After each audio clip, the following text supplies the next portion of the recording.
Salah satu peristiwa besar bagi Rasulullah Shallallahu Alaihi Wasallam dan juga kaum muslimin adalah Isra Mi'raj. Bahkan peristiwa tersebut telah diabadikan di dalam Al-Quran. Mengetahui akan datangnya Rasulullah Shallallahu Alaihi Wasallam akan berkunjung, para malaikat pun ketakutan. Mengapa malaikat takut saat Nabi Shallallahu Alaihi Wasallam naik ke langit? Benarkah saat Isra Mi'raj ada malaikat yang dihukum karena Rasulullah Shallallahu Alaihi Wasallam?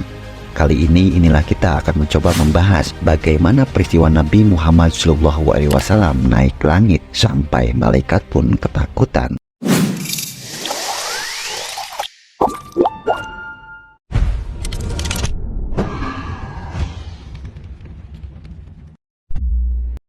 Malaikat sebagai salah satu utusan Allah Subhanahu wa Ta'ala adalah makhluk yang selalu taat, tak pernah sekalipun mereka membangkang.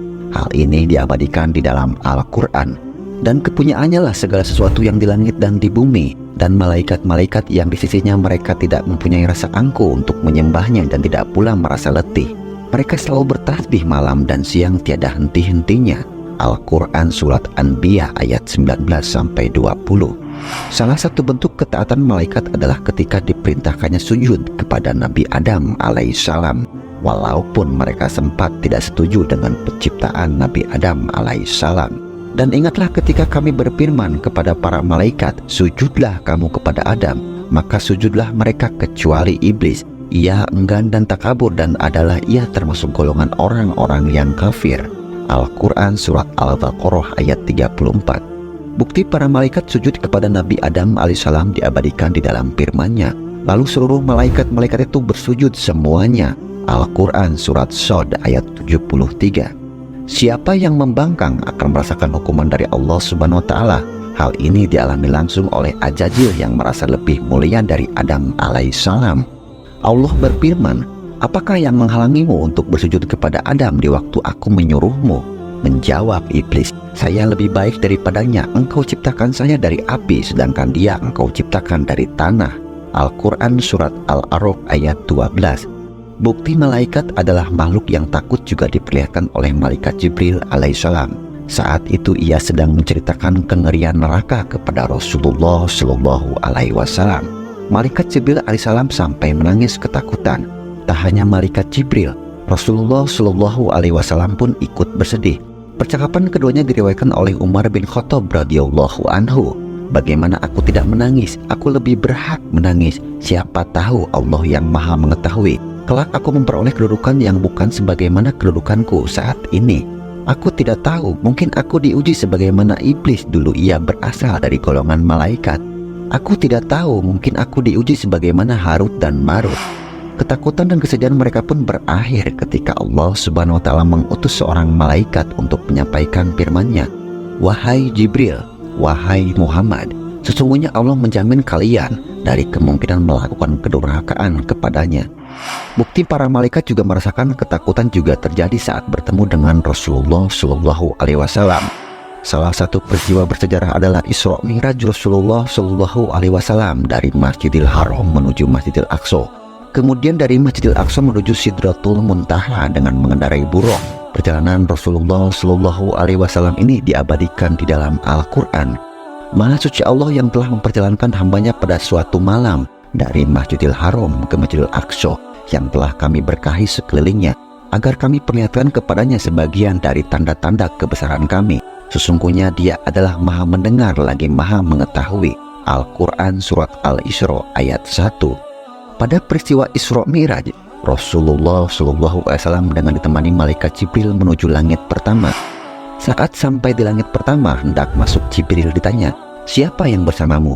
Jibril pun menjawab bahwa ia bersama Muhammad yang diutus menghadap Allah Subhanahu wa Ta'ala. Malaikat yang bertanya itu pun membuka pintu dan mengucapkan selamat datang kepada baginda Nabi Muhammad Shallallahu Alaihi Wasallam. Saat berada di langit, Rasulullah Shallallahu Alaihi Wasallam mengunjungi para nabi dari tingkatan langit yang berbeda-beda. Salah satu nabi ditemui Nabi Shallallahu Alaihi Wasallam adalah Nabi Musa alaihissalam. Bahkan beliau mendapatkan saran dari Nabi Musa alaihissalam perihal perintah sholat. Rasulullah Shallallahu Alaihi Wasallam sampai harus bolak-balik bertemu Allah Subhanahu Wa Taala dan Nabi Musa alaihissalam. Akhirnya Allah Subhanahu Wa Taala pun berfirman, "Hai Muhammad, sholat yang diwajibkan adalah 5 kali dalam sehari semalam. Pahala tiap-tiap sholat itu digandakan 10 kali lipat. Oleh karena itu mendirikan sholat 5 kali sama saja dengan mendirikan sholat 50 kali. Barang siapa berniat melakukan satu kebaikan namun tidak menjadi melaksanakannya, maka dicatat untuk 1 kebaikan. Andaikan dia melaksanakannya, maka dicatat untuknya 10 kebaikan. Barang siapa berniat melakukan satu keburukan namun dia tidak jadi melaksanakannya, maka keburukan tersebut tidak dicatat sama sekali. Akan tetapi jika dia melaksanakannya, maka hanya dicatat 1 keburukan saja." Pada saat Rasulullah Shallallahu Alaihi Wasallam ke langit, para malaikat digambarkan merasa ketakutan dari Abu Hurairah radhiyallahu anhu. Rasulullah Shallallahu Alaihi Wasallam bersabda, "Apabila Allah memutuskan sebuah perintah di langit, maka para malaikat menunjukkan sayap-sayap mereka dengan penuh ketakutan, bagaikan suara rantai ditarik di atas batu putih. Apabila telah hilang rasa takut dari hati mereka, mereka bertanya, 'Apa yang dikatakan oleh Tuhan kalian?' Jibril menjawab, 'Tentang kebenaran dan Ia maha tinggi lagi maha besar.' Lalu para pencuri berita langit atau setan mendengarnya. Mereka para pencuri berita langit itu sebagian mereka di atas bagian yang lain. Tak hanya itu, bahkan ada satu malaikat yang sampai sayapnya dipatahkan karena tidak memberi hormat kepada Rasulullah Shallallahu Alaihi Wasallam. Allah Subhanahu Wa Taala pun menghukumnya dan mengasingkan malaikat tersebut. Kisah lengkapnya diabadikan dalam kitab Muqashafatul Qulub karangan Imam Al-Ghazali. Tak hanya sayapnya saja, kejadian ini pun sampai di telinga Nabi Shallallahu Alaihi Wasallam lewat malaikat Jibril. Jibril berkata, "Ya Rasulullah, aku telah melihat ada seorang malaikat langit berada di singgasananya. Di sekitarannya terdapat 70.000 malaikat berbaris melayaninya pada setiap hembusan nafasnya. Allah Subhanahu Wa Taala menciptakan darinya seorang malaikat. Dan sekarang ini kulihat malaikat itu berada di atas gunung Khuf dengan sayapnya yang patah dan sedang menangis. Malaikat itu meminta tolong, lalu aku berkata, 'Apa salahmu?' Dia berkata, 'Ketika aku berada di atas singgasana pada malam Mi'raj, lewatlah padaku Muhammad kekasih Allah. Lalu aku tidak berdiri menyambutnya dan Allah menghukumku dengan hukuman ini serta menempatkanku di sini seperti yang kau lihat.' Malaikat itu menjelaskan penyebab ia diasingkan. Ia terus menangis menyesali perbuatan yang telah dilakukannya. Malaikat Jibril pun mencoba mencari pertolongan agar bisa membantu malaikat yang malang itu. Malaikat Jibril pun meminta pertolongan kepada Allah Subhanahu Wa Taala.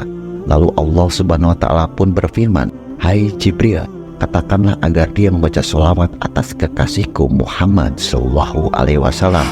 Perihal malaikat bersolawat dalam Al-Quran pun telah diabadikan. Sungguhnya Allah dan para malaikat bersolawat untuk Nabi. Wahai orang-orang yang beriman, bersolawatlah kamu untuk Nabi dan ucapkanlah salam dengan penuh penghormatan kepadanya. Al-Quran Surat Al-Ahzab ayat 56.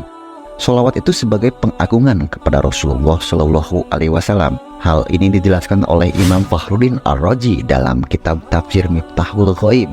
Beliau berkata, bersolawat kepada Nabi bukanlah karena kebutuhan beliau kepadanya. Bila Nabi membutuhkan sholawat, maka tak ada kebutuhan terhadap sholawatnya malaikat yang bersamaan dengan sholawatnya Allah kepada beliau.